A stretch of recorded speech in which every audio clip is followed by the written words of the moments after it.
qual é essas BRs? Ou BR, esses alemães, ou são as alemanhas, ou espanhóis. Mas vamos ir pro vídeo. Eu falei que como hoje esse vídeo não é uma série, é um tutorial como fazer dribles no FIFA 15. É fácil, né, pessoal? Mas você tem que fazer um negócio muito fácil. Então vamos lá. Nós tem que vir aqui na configurações e apertar na personalizar.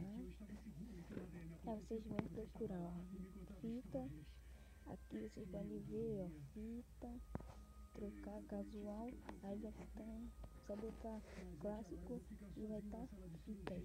Só a gente apertar nas fitas e é só isso. Vou lá mostrar a vocês que não é mentira.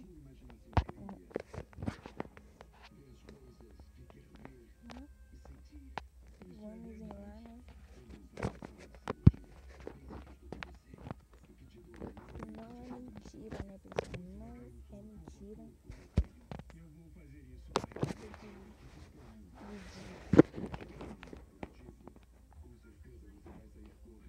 Vamos esperar carregar, já carregou, ó. Aqui, ó, vocês podem ver que tá escrito fita, ó. Fita, é só você, viu? Vai mandar vários passes.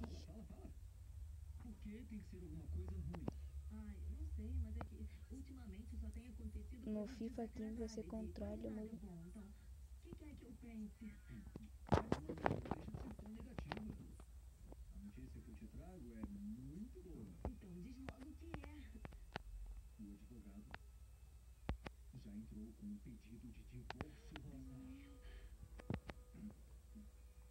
Que isso? Que lençol, viado.